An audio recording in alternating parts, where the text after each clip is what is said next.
El proyecto Monitoreo Social del PAFEC de la Facultad de Agronomía de la Universidad de San Carlos de Guatemala le invita al debate nacional virtual participativo sobre los resultados del monitoreo social de la política de desarrollo integral, la política de la seguridad alimentaria y nutricional, el programa de agricultura familiar para el fortalecimiento de la economía campesina y la estrategia nacional para la prevención de la desnutrición crónica en Guatemala. Las exposiciones virtuales estarán a cargo de expertos nacionales y de organismos internacionales. La transmisión de 8 eventos virtuales se hará entre el 30 de abril y el 11 de junio de 2021. Todos en horarios de 9 de la mañana a través de Zoom, enlazando con los portales digitales de los centros universitarios, la radio y la televisión de la USAC y de OSANDRI. También podrán escucharse la transmisión de los eventos a través de la frecuencia 1460 AM de la Federación Guatemalteca de Escuelas Radiofónicas. Para más información en Facebook, @MSPAFECUSAC. Te esperamos con el apoyo de Unión Europea, Universidad 921 FM y TV USAC.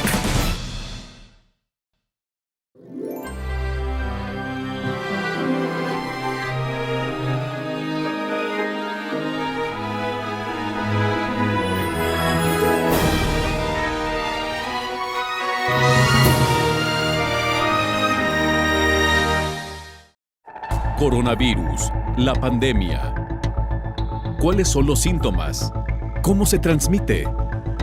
¿Qué puedo hacer para protegerme y prevenir la propagación de la enfermedad? Nuevo padecimiento que ha encendido las alarmas de los sistemas de salud. Coronavirus, la pandemia.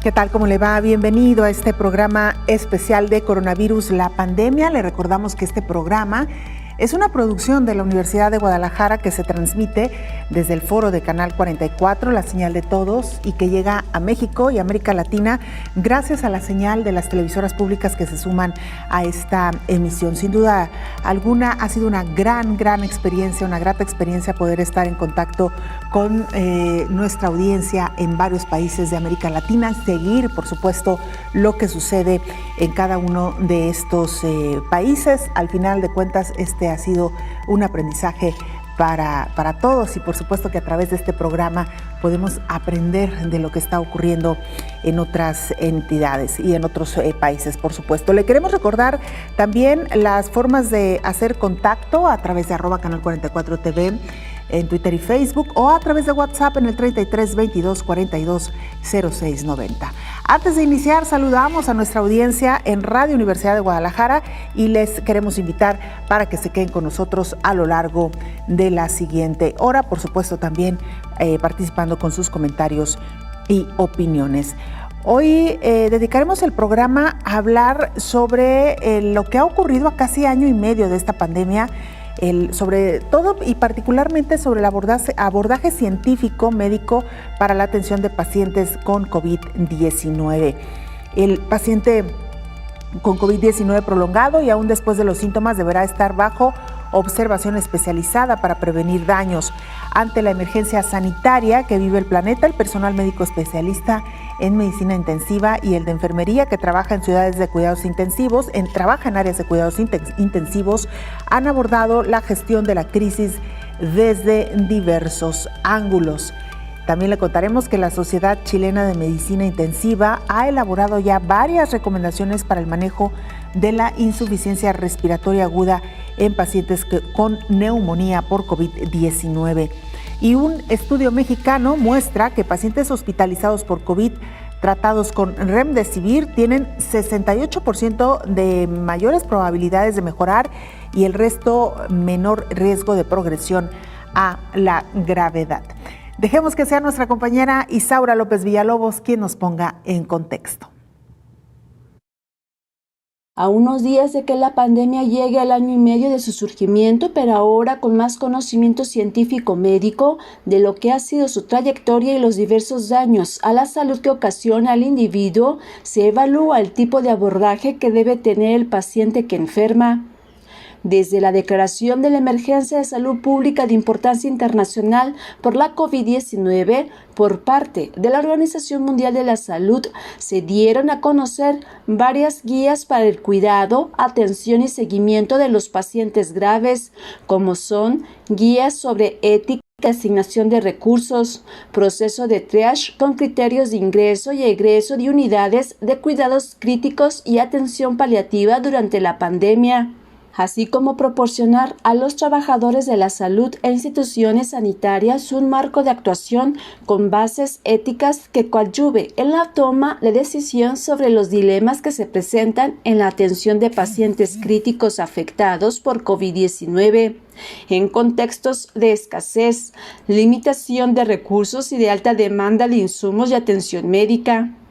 El equipo en algunos países estuvo por un panel interdisciplinario y multidisciplinario representado por biotesistas, especialistas clínicos, geriatras, emergentólogos, intensivistas, expertos en cuidados paliativos, internistas, neumólogos, laboratoristas y en reanimación cardiopulmonar, por mencionar. De acuerdo con los estudios, se ha reiterado que 80% de las personas con COVID-19 desarrollan síntomas leves sin requerir asistencia hospitalaria. El 15% precisará cuidados intermedios o en salas generales y el 5% restante requerirá de asistencia en unidades de cuidados intensivos, aunque estos porcentajes en diversos países fueron modificados. Lo anterior llevó a que los especialistas múltiples estuvieran concentrados en los hospitales COVID para dar una atención integral. Ante el dinamismo de la pandemia, la concentración de los especialistas se prolongó y hoy comienzan a retomar a sus salas. Sin embargo, se indica que ahora el paciente con COVID-19 prolongado y aún después de estos síntomas quedará con diversas secuelas, por lo que debe estar bajo observación especializada múltiple para prevenir daños futuros al organismo. Informó Isaura López Villalobos. Saludamos a nuestra compañera Cristina Gallego para que nos informe sobre lo que ha dicho en su último reporte la Organización Mundial de la Salud. Cristina, te escuchamos. Adelante con la información. Hola, ¿qué tal? Buenos días, Belén, y buenos días a todo el auditorio de Canal 44.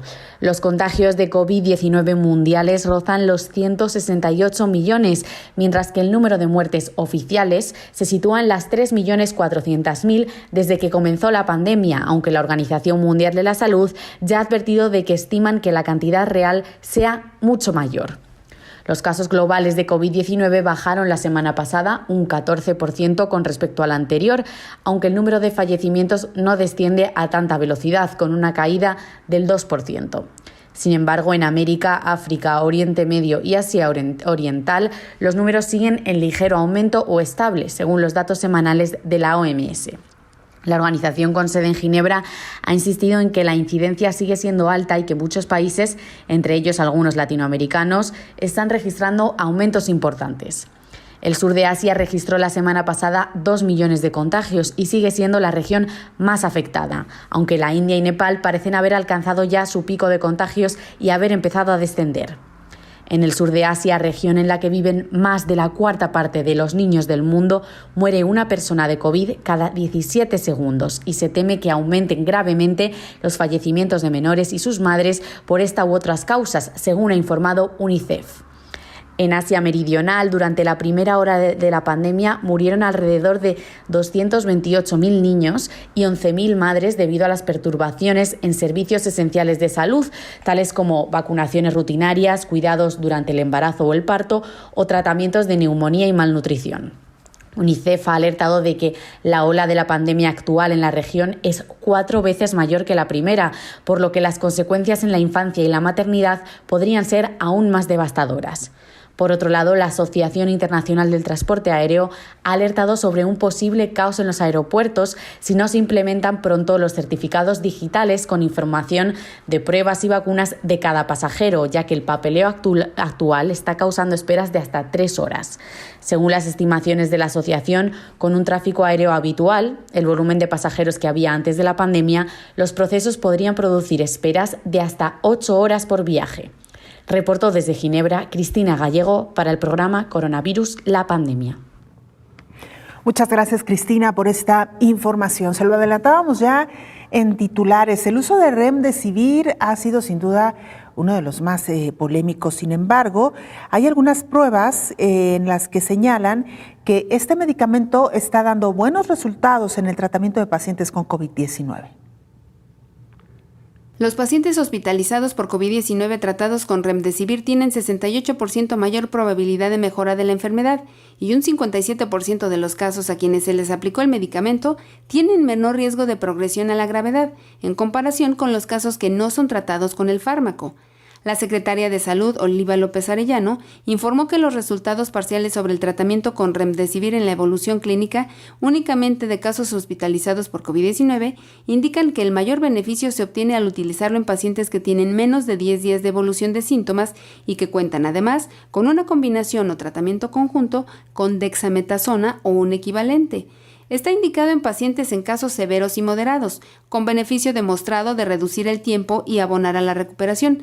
La dosis indicada es de 200 miligramos intravenoso, con una dosis de carga, seguido de 4 dosis de mantenimiento de 100 miligramos cada 24 horas. Es de manejo hospitalario y no está recomendado para el ambulatorio. El director general de Prestación de Servicios Médicos y Urgencias de la Secretaría de Salud, José Alejandro Ábalos Bracho, comentó que en los pacientes hospitalizados tratados con Remdesivir tuvieron una reducción de 2.9 días de requerimiento de oxígeno.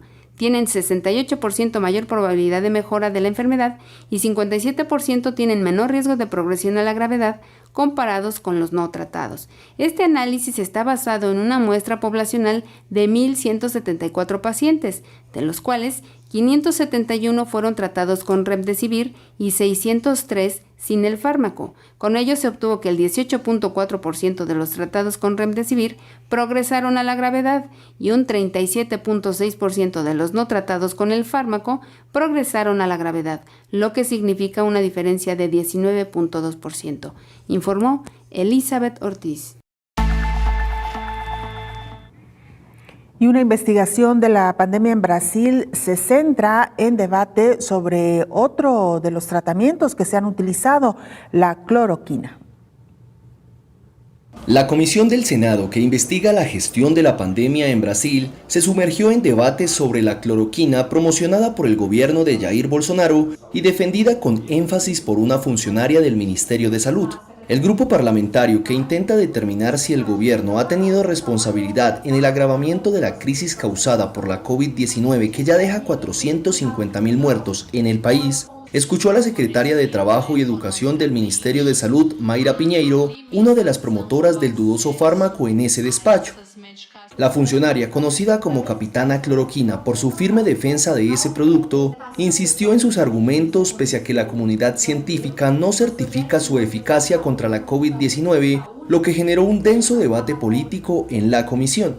La oposición, que cuenta con 7 de los 11 miembros de la comisión, insistió en responsabilizar a Bolsonaro de la inclusión de ese y otros remedios de dudoso efecto en un llamado tratamiento precoz contra la COVID-19, que no ha impedido el descontrol de una pandemia que amenaza ahora con una tercera ola en el país. El oficialismo, por su parte, reiteró la tesis de que los médicos deben tener libertad para recetar medicinas que puedan salvar vidas, sobre todo cuando se está frente a una enfermedad nueva y desconocida. Esa oposición fue subrayada por Pinheiro, quien sin citarlos aseguró que cientos de estudios científicos atestan la efectividad de la cloroquina para reducir la virulencia de la COVID-19, aunque dijo que han sido criminalizados por opiniones políticas dentro del mundo académico. La intención de la comisión es esclarecer si el gobierno, con su insistencia en ese remedio, contribuyó a empeorar la situación y si también incurrió en un uso indebido del dinero público al ordenar una fabricación masiva y hasta la importación del fármaco usado desde hace décadas contra el paludismo. Según datos oficiales, por decisión del gobierno, el laboratorio del ejército elaboró el año pasado 3,2 millones de comprimidos de cloroquina, con lo cual multiplicó por 10 lo que era la producción anual hasta ese momento. Bueno, y esto es en lo que a fármacos se refiere. Lo cierto también es que las vacunas también han estado en la mesa del debate por su eficacia y protección. Recientemente se dio a conocer por parte de uno de los centros de investigación más prestigiados en México que la vacuna de CanSino alcanzaba apenas una cobertura en cuanto a su efectividad de 6 meses. Sin embargo, el propio laboratorio se ha encargado de desmentir este señalamiento. Escuchemos.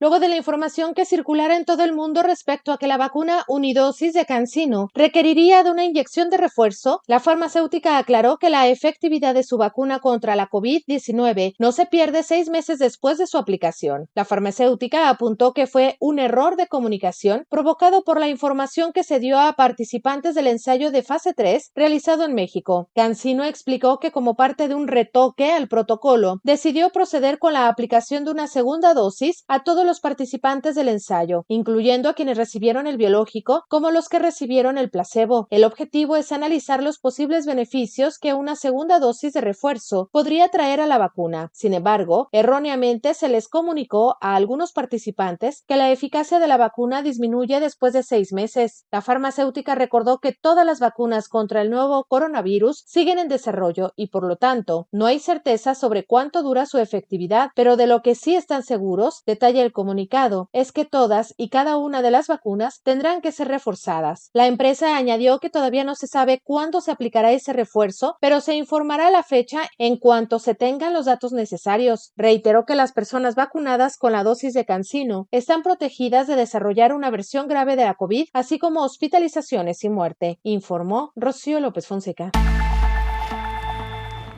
Hacemos una muy breve pausa, regresamos con más información.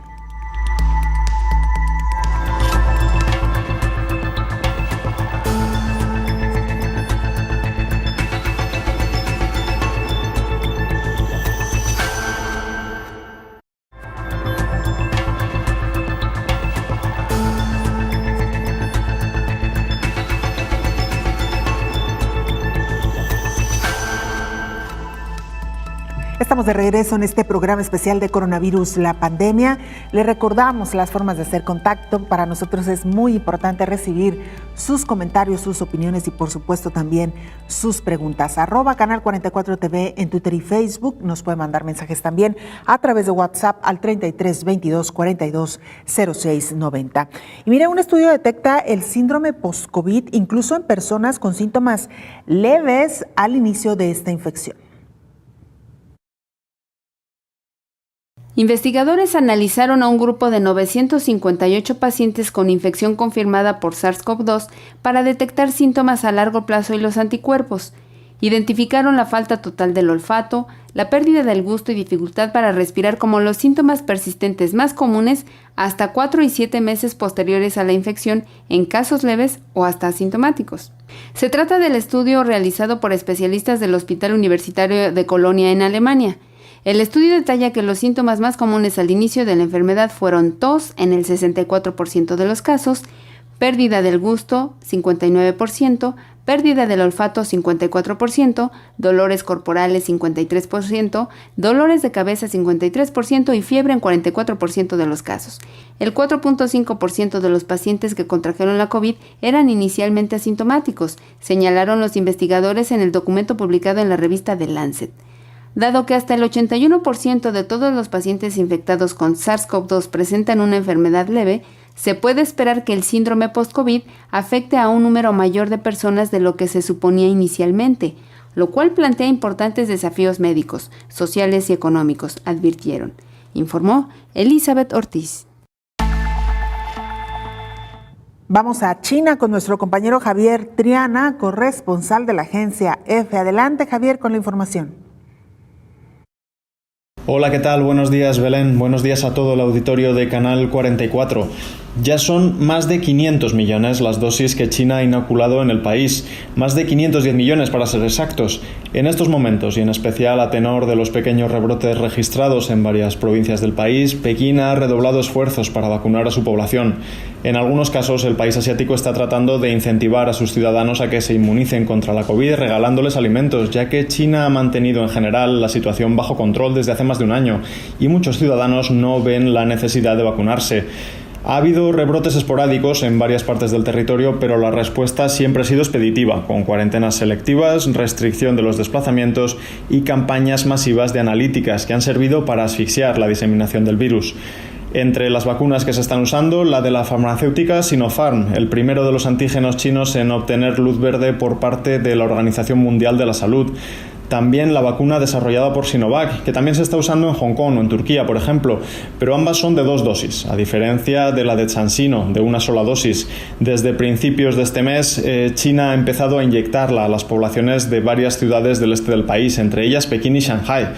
Asimismo, está en las últimas fases de análisis clínicos la que sería la primera vacuna china con la tecnología de ARN mensajero, desarrollada conjuntamente por la farmacéutica Walvax y el ejército chino.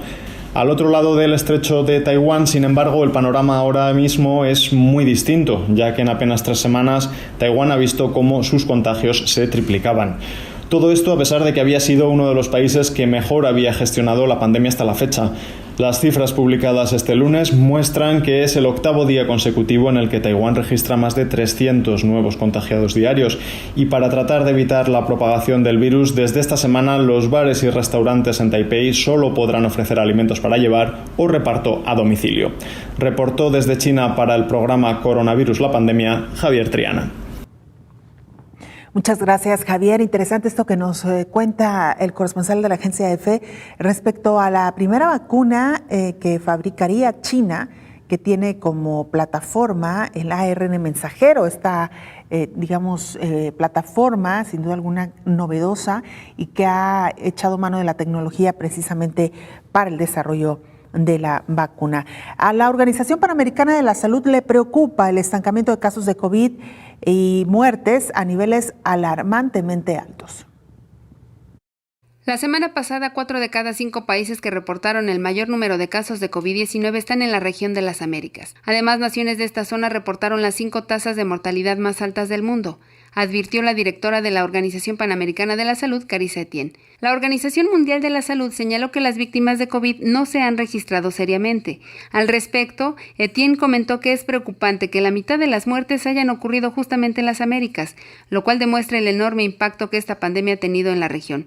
Detalló que hay aumentos en los casos de países de América Central, incluidos Costa Rica, Panamá, Belice y Honduras, donde las camas de las unidades de cuidados intensivos están a más del 80% de su capacidad. En el Caribe, Trinidad y Tobago, se ha declarado una emergencia nacional tras un reciente brote de COVID-19. Cuba continúa reportando un aumento significativo.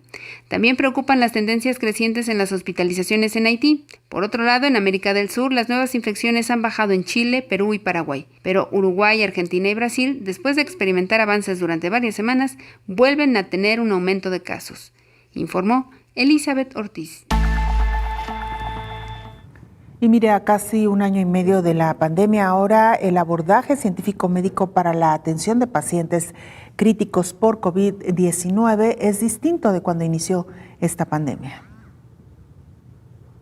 Ante la emergencia sanitaria que vive el planeta, el personal médico especialista en medicina intensiva y el de enfermería, que trabaja en cuidados intensivos, han abordado la gestión de la crisis desde diversos ángulos complementarios, desde que comenzó la pandemia, y uno de ellos es cómo solucionar el ingreso masivo de pacientes graves. Este ingreso masivo de pacientes graves llegó a saturar rápidamente las unidades de cuidados intensivos. La respuesta ha sido su expansión y reconversión inmediata a otras áreas, también dotadas de gases medicinales, monitorización y respiradores mecánicos, fundamentalmente unidades de cuidados intermedios, áreas de reanimación anestésica, quirófanos y otros espacios con posibilidades de acondicionamiento para tratamiento intensivo. De acuerdo con reportes de la Organización Mundial de la Salud, entre el 10 y el 15% de los pacientes ingresados en hospital con neumonía causada por el SARS-CoV-2 ingresan a una UCI y el 40% de estos requieren intubación y ventilación mecánica, generalmente durante al menos 2 o 3 semanas.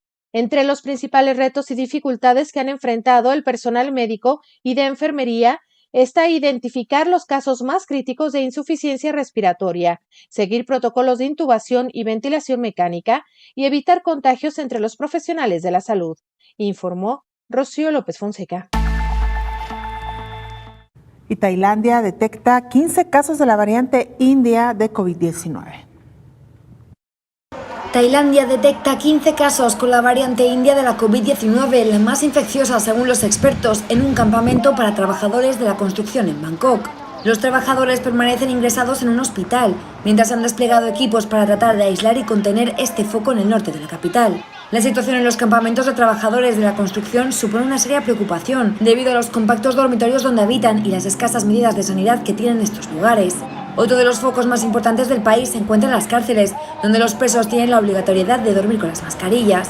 Bangkok continúa siendo la población más afectada del país, mientras el total de los contagios desde el inicio de la pandemia asciende ya a los 123.000 y registra 735 muertes por la COVID-19.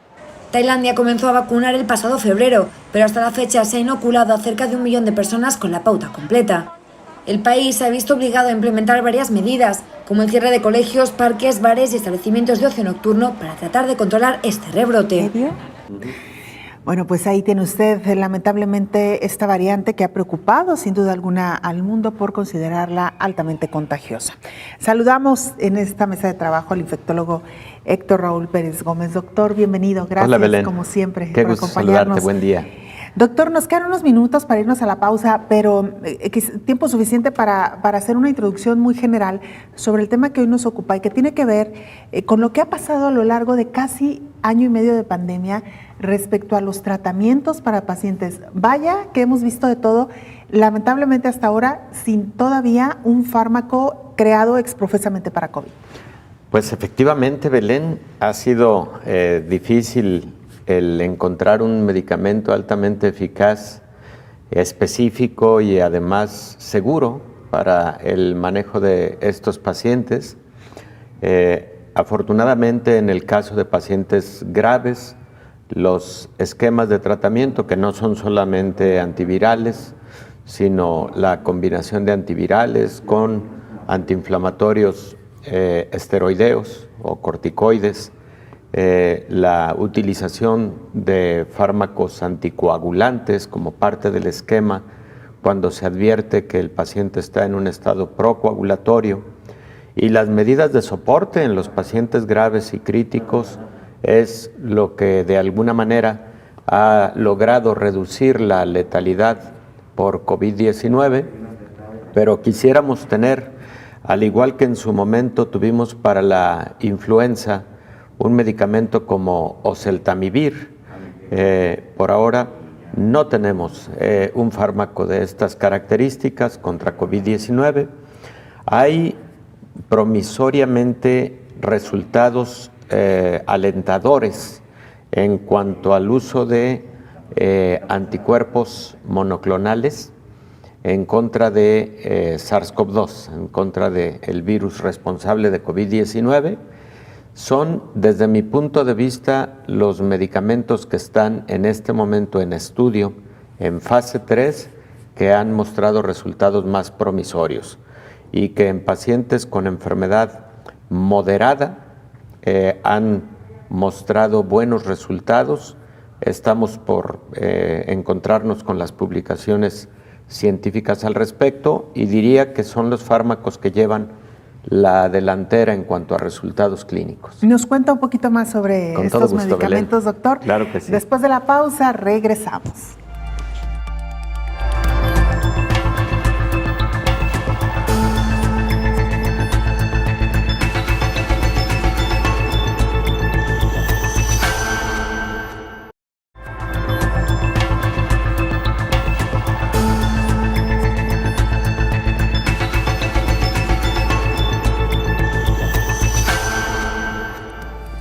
Y cada minuto mueren 3 personas por COVID-19 en Asia del Sur.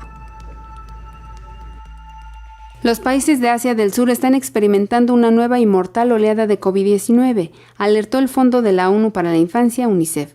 La región, que es hogar de casi 2.000 millones de personas, ahora representa la mitad de todas las infecciones nuevas conocidas a nivel mundial. Cada segundo se registran más de 3 nuevos casos. Pero lo que más preocupa es que la mortalidad también está aumentando. Cada minuto que pasa, 3 personas más en la región pierden la vida a causa de este virus. Los hospitales están abrumados, hay una gran falta de oxígeno y otros suministros médicos que salvan vidas, y existe un riesgo real de colapso de los frágiles sistemas de salud. En los países más afectados, familias enteras están perdiendo la vida a causa del virus, señaló George Lairea Adjei, director regional de la UNICEF para Asia del Sur. Los sistemas de salud en India, Nepal, Sri Lanka y Maldivas están al borde. Están muy presionados, además del temor de que Bangladesh, Pakistán, Bután y Afganistán puedan enfrentar oleadas devastadoras similares. Durante la primera hora de la pandemia, se estima que 228,000 niños y 11,000 madres en el sur de Asia murieron debido a graves interrupciones en los servicios de salud esenciales. Mientras tanto, la vacunación no avanza con rapidez. En casi todos los países de la región, a excepción de Maldivas y Bután, menos de 1 de cada 10 personas han sido vacunadas contra COVID, informó Elizabeth Ortiz. En Honduras, nuestra compañera Naomi Mesa nos actualiza información. Naomi, te escuchamos. Un saludo para ti, Belén, y para toda la audiencia de Canal 44. Poco a poco, Honduras avanza con la inoculación de la población contra el COVID-19. El gobierno de Honduras firmó la semana pasada un contrato para la compra de 4.4 millones de vacunas de Pfizer. La jornada de vacunación ya comenzó con la población mayor de 75 años, personas afiliadas al Instituto Hondureño de Seguridad Social, jubilados, personas de tercera edad y mayores de 18 años con enfermedades base. Asimismo, el domingo se comenzó con la inoculación con el gremio periodístico. El Seguro Social ha recibido en 3 partes las vacunas de AstraZeneca y para esta semana se espera que lleguen otras 36,000 vacunas para alcanzar un total de 204,000 por parte de este ente. Honduras ya cuenta con una cadena de frío en espera de 212,942 dosis de vacunas contra la COVID-19 de Pfizer, que llegarán al país en el mes de junio. Por otro lado, la Policía Nacional está apoyando a los ciudadanos y a las autoridades de la Secretaría de Salud en las actividades de vacunación en barrios y colonias populosas de San Pedro Sula en el marco de la inmunización nacional contra el COVID-19. Honduras ya sobrepasa los 232,600 casos positivos por COVID-19. Se reportan más de 83,600 personas recuperadas, con el lamentable deceso de más de 6,100 hondureños. La ministra de la Secretaría de Salud, Alba Consuelo Flores, afirmó que más de 27,000 adultos mayores de 75 y 76 años han sido vacunados contra el COVID-19 en las 20 regiones sanitarias de Honduras. El Congreso Nacional ayer lunes aprobó un préstamo por un monto de $35 millones con el Banco Centroamericano de Integración Económica, dinero que será destinado a financiar la ejecución del programa de apoyo para la implementación del Plan Nacional de Introducción de la Vacuna contra el COVID-19. Les seguimos recordando a los hondureños que se cuiden en todo momento, no olviden las medidas de bioseguridad y que de no ser necesario no salgan de su casa. Para Coronavirus la Pandemia informó Naomi Mesa de STV Telebásica. Muchas gracias, Naomi. Regresamos a esta mesa de trabajo con el infectólogo Héctor Raúl Pérez Gómez. Doctor, hablábamos de la manera en cómo se está abordando ahora el tratamiento de los pacientes con COVID-19 a 1 año y medio de la pandemia, pero es importante abrir un pequeño paréntesis, doctor, para hablar sobre las noticias también que ocurren en el día a día y otros descubrimientos, otros hallazgos que se dan en el mundo, doctor. Sí, definitivamente, Belén. Y en la revisión de cómo va evolucionando la pandemia de COVID-19 y en cómo va siendo el comportamiento de el nuevo coronavirus, luego nos encontramos con alguna noticia que siempre debe generar atención muy particular del mundo científico, porque hay un manuscrito científico en curso a punto de ser publicado, de hecho ya tiene aceptación editorial para publicación, en donde se reporta el caso de un niño con una neumonía grave en Malasia, en una provincia en Malasia, en el que se aisló un coronavirus previamente conocido, pero que no afecta al ser humano, sino a felinos y a caninos. Un coronavirus que tiene una recombinación genética de un virus como tal, de perros y de felinos, y en donde no se ha encontrado otro patógeno responsable de la neumonía de este niño. La sospecha es que este sea un coronavirus, también pertenece a la familia de beta coronavirus, a la misma que pertenece SARS-CoV-2, y que si es el responsable de esta neumonía, se podría considerar el 8º coronavirus que afecta al ser humano. Recordemos que SARS-CoV-2, el responsable de COVID, es el 7º. Bueno, cuidado con este nuevo hallazgo. Es un caso, Belén, hay que aclarárselo a nuestra audiencia, pero las zoonosis así son, frecuentemente inician con un caso.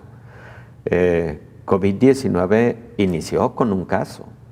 Entonces, creo que va a ser importante darle seguimiento en estos días a qué es lo que va ocurriendo con este caso, con esta publicación, para estar muy atentos, muy alertas ante la posibilidad de que un 8º coronavirus esté generando enfermedad en el humano, ¿no? Es decir, doctor, para ver si entendí bien, es un coronavirus que se conocía ya en animales. Es en decir, el 18 fue descrito. En gatos y perros. En el 2018 fue descrito. En el 2018 encontrado, digamos, inicialmente en estas especies. Sí. No se sabía desde entonces que se pudiera ser transmitido a los humanos. Sí. Hasta ahora se sospecha que pudiera haber un caso. Así es. Que es de un niño. Es correcto. Que pudiera haberse dado ya efectivamente, esta transmisión. Nunca se había visto en seres humanos. Podría ser el primer caso. La investigación está en este momento en búsqueda de algún otro patógeno que tradicionalmente cause neumonías atípicas en el ser humano y que solamente haya sido un hallazgo, digamos, incidental, pero no, todo parece indicar que sí es el agente infeccioso responsable de esa neumonía en ese pequeño en Malasia. Doctor, aprovechando esta noticia que usted nos comparte, ¿cuál es el desarrollo de las neumonías regularmente en los menores versus los adultos? ¿Se comportan de manera distinta o son similares? No, se comportan de forma distinta, Belén. Las neumonías, por principio de cuentas, la mayor parte de las neumonías en los pequeños son virales. Y dentro de los virus responsables de neumonía en los niños, tenemos, por ejemplo, el caso de los virus sincicial respiratorio, los virus de influenza, los virus de parainfluenza, los adenovirus. Son los grupos más importantes. Y bueno, pues ahora también SARS-CoV-2, COVID-19. Pero luego también hay otro grupo de patógenos bacterianos, como Streptococcus pneumoniae, cada vez menos otro llamado Haemophilus influenza, porque hay una vacuna que es parte de la vacunación universal. Y también hay un grupo de patógenos conocidos como atípicos, también son la mayor parte de ellos bacterianos, entre los que está una bacteria llamada Mycoplasma pneumoniae y otro patógeno llamado Moraxella catarrhalis. Los niños en general tienen mejor evolución que los adultos, aunque a veces tengan comportamiento grave, pero los niños tienen evoluciones a la mejoría más rápidamente que los adultos. Todos los patógenos de los que te acabo de hablar también pueden estar presentes en los adultos. Y en los adultos, sobre todo en quienes tienen comorbilidades, se comportan con mayor gravedad en general. Los adultos requieren más frecuentemente hospitalización. Los niños, muchos de ellos incluso tienen manejo ambulatorio con mucha vigilancia de parte de sus pediatras, pero también puede existir gravedad ante una neumonía en niños, incluso por patógenos tradicionales. Fíjate que ahora existe una gran ventaja laboratorial, gran ventaja desde el punto de vista laboratorial en cuanto al diagnóstico del patógeno o los patógenos responsables de una infección respiratoria como una neumonía, por ejemplo. Se pueden hacer pruebas de PCR múltiples. Estas pruebas de PCR múltiples, hay varias marcas, no comentaré alguna de ellas, pero te pueden detectar de todos los patógenos que acabo de hablar, prácticamente a cada uno de ellos, con una sola muestra del paciente, con una sola muestra, por ejemplo, nasofaríngea, o con una sola muestra de expectoración, o con una sola muestra de aspirado bronquial. Entonces eso nos ha ayudado mucho, porque con una sola muestra puedes finalmente determinar el patógeno responsable y dirigir tu terapia antimicrobiana al blanco directo para lograr tener mayor éxito terapéutico. Buenísimo eso, doctor, porque no solamente se gana tiempo, porque claro, en la búsqueda de ver cuál virus es, pues se puede llevar un tiempo, molestia para el paciente. Claro. Pero bueno, lo principal, tiempo, que eso es muy importante. Y la otra parte, doctor, que incluso se puede detectar si hay uno o más virus, puede ocurrir también. Puede darse el caso de que haya múltiples patógenos en un determinado paciente. No es tan común, pero puede darse el caso. Belén, incluso yo he pensado que en los pacientes críticos con sospecha de COVID, críticos, por motivo del tiempo, por motivo de el actuar rápidamente, este tipo de pruebas múltiples, PCR, para determinar patógenos respiratorios sería lo ideal. En la actualidad estas pruebas están incluyendo COVID, por cierto. Claro. Ya están incluyendo COVID. Muy, muy interesante. Doctor, vamos a la pausa, regresamos. Claro que tenemos sí, mucha más con información. Todo gusto.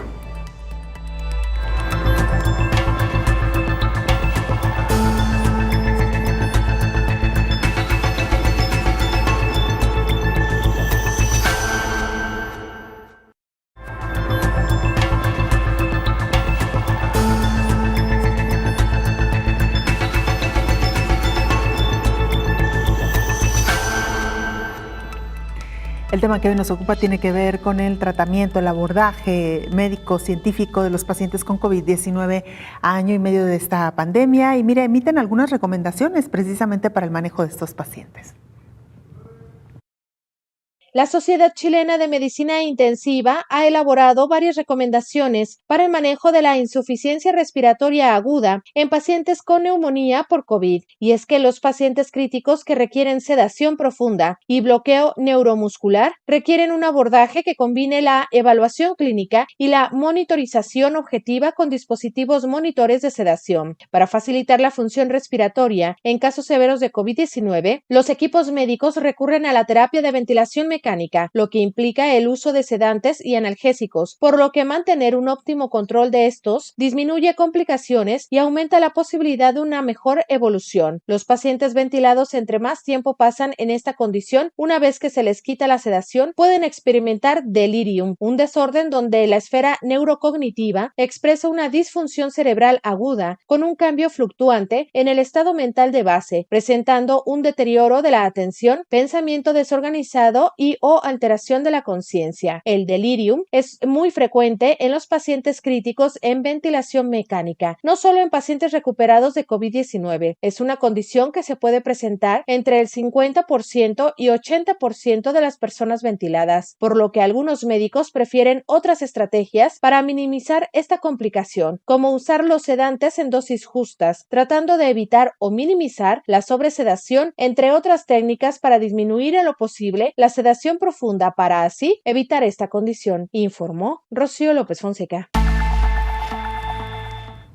Pues vaya noticia esta que nos comparte esta mañana, doctor, casi que en exclusiva, porque está recientemente publicada, todavía no incluso conocemos de ella en algunos medios, pero las fuentes son muy sólidas, doctor.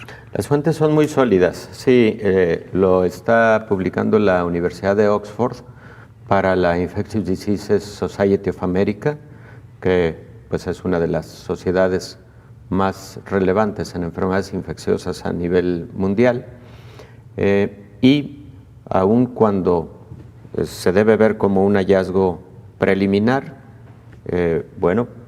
creo que va a haber que tener seguimiento muy estrecho sobre estos hallazgos porque pueden representar el octavo coronavirus responsable de enfermedad en el ser humano, un recombinado entre genoma de origen canino y genoma de origen felino.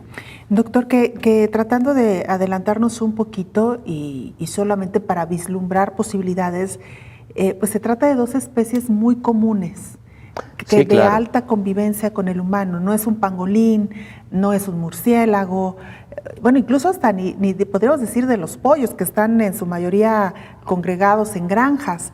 Pero aquí estamos hablando de animales domésticos que conviven con el humano y particular y principalmente con los niños, doctor. Sí, por supuesto, Belén. Y es que en días pasados el programa abordó el tema de zoonosis y estuvo, si no tengo mal el dato, un veterinario, colega profesional del área de la veterinaria que habló sin lugar a dudas de la importancia que tiene la salud animal con respecto a lo que ahora conocemos como un mundo, una salud del ser humano, pero también salud animal y salud del medio ambiente. El 70% de las enfermedades infecciosas que sufre el ser humano se pueden considerar zoonosis, Belén, el 70%. Imagínate entonces la importancia que tiene el mantener también una vigilancia microbiológica importante en los animales y sobre todo en aquellos en donde la mayor convivencia con el ser humano se da en la cotidianidad, ¿no? Como mascotas, por ejemplo, etcétera. ¿Sabe cuál es la preocupación, creo yo, doctor? Y a lo mejor nuestra audiencia estará o no de acuerdo, que con esta experiencia que nos ha dejado COVID-19 ha sido tan amarga. Como diría el dicho en México, y no sé si en otros países de América se utilice, pero dicen que el que con leche se quema, hasta el jocoque le sopla. Así es. La posibilidad de un nuevo coronavirus nos preocupa porque no sabemos todavía el nivel de gravedad de la enfermedad. Usted dice, el 70% de las enfermedades de los humanos son zoonosis. La mayoría, entiendo, doctor, enfermedades leves o medianamente leves, claro, que se pueden tratar, pero no ponen al borde de la muerte de manera tan rápida a un paciente como hemos visto con SARS-CoV-2. En este sentido, pues esperemos que este nuevo coronavirus, en caso de que, como usted dice, se reconfirme que pues se trata de lo que se está hablando hoy por hoy, de la transmisión de un coronavirus de perros y gatos a humanos, pues en caso de que se reconfirme, pues que sea una enfermedad no tan grave, doctor. Sí, que sean casos aislados además. Primero, ojalá y no hubiera la confirmación de que sea el agente etiológico, pero es altamente probable. Y segundo, sí, que sean casos aislados, que no tengan contexto epidémico, porque, bueno, pues sería terriblemente preocupante, ¿no? Ante esa posibilidad. Es que el SARS-CoV-2 cumplió yo creo que de nuestros peores enemigos, doctor. Sí. Altamente contagioso y muy agresivo. Sí, y altamente letal. Exacto. Sí, el que mueran entre 3 y 5 personas que lo van adquiriendo, eso es lamentabilísimo, ¿no? Es una letalidad muy alta. Recordemos que pues todavía no hay antídoto 100% efectivo, el virus todavía es altamente circulante entre la población, las vacunas no han sido todavía suficientes debido a que no se ha podido inmunizar a la población mínima que se requiere y pues los medicamentos, doctor, ya lo hablábamos hoy en este programa, escuchábamos el caso del remdesivir, de la cloroquina y de muchos otros fármacos que se han utilizado, pero que lamentablemente hasta ahora ninguno ha sido, digamos, la panacea, doctor. No, ninguno ha sido la panacea. El remdesivir es el que se ha acercado un poco más a brindar un beneficio, pero en pacientes graves, incluso antes de que un paciente evolucione al estado crítico de intubación. El momento ideal del remdesivir, para empezar, es combinado con esquemas antiinflamatorios potentes como corticosteroides o con tocilizumab o alguno de los otros inhibidores de citocinas, pero preferentemente utilizado en la fase grave, pero no crítica, cuando el paciente todavía no ha requerido intubación, porque cuando ya se utiliza en esa fase, el remdesivir no ha mostrado las bondades que sí ha mostrado en esa fase, previa a la del estado crítico. Que es otra de las cosas que han aprendido ustedes los médicos, doctor. Sí. ¿Qué y en qué momento? ¿Qué y en qué momento? Efectivamente, lo has dicho bien. Porque el paciente leve lo único que necesita es monitoreo, Belén. El paciente leve, que afortunadamente constituyen el 85% de los pacientes con COVID, requieren solo monitoreo. Aproximadamente 15% de los pacientes con COVID son los pacientes considerados casos moderados, graves o críticos. Y a partir del caso del paciente grave es aquel que ya requiere oxígeno suplementario, por ejemplo, que ya está teniendo un claro deterioro de la función respiratoria, que por lo menos necesita oxígeno a través de puntas nasales o a través de mascarilla nasal, que requiere hospitalización y que frecuentemente está en situación de alteración inflamatoria de diversos órganos y sistemas. Ese paciente ya requiere más fármacos, por ejemplo, el caso de remdesivir y el caso de tocilizumab, y ese paciente, o corticosteroides, y ese paciente puede requerir heparina o algún esquema anticoagulatorio por todo lo que hemos platicado del fenómeno inflamatorio coagulatorio del paciente con COVID. Pero además ese paciente requiere monitoreo más estrecho. Una de las cápsulas de Rocío López hace un momento hablaba de lo fundamental del monitoreo. Ella lo decía en su nota respecto del paciente crítico. No, por supuesto, el paciente crítico que está en una unidad de terapia intensiva está monitoreado segundo a segundo, minuto a minuto, pero hay pacientes graves que no están en una terapia intensiva que también requieren de un monitoreo muy estrecho para anticiparnos a los momentos en que idealmente un paciente debe recibir otro abordaje terapéutico. Por ejemplo, la intubación endotraqueal o el soporte ventilatorio oportuno es fundamental. Tú no te puedes esperar, por ejemplo, a realizar una intubación endotraqueal en lo que se conoce como un escenario catastrófico, en donde, digamos, no le diste un poco de programación, aunque sea de minutos, para lograr al paciente sedarlo, generar relajación muscular, tenerlo en las mejores medidas de oxigenación y realizar la intubación no de forma precipitada, sino de forma un poco más programada, aunque esa programación, insisto, sea de minutos, de minutos, ¿no? ¿Cuánto hemos aprendido, doctor, sin duda alguna, a lo largo de este año y medio, poco más de año y medio de pandemia? Doctor, como siempre, muchas gracias.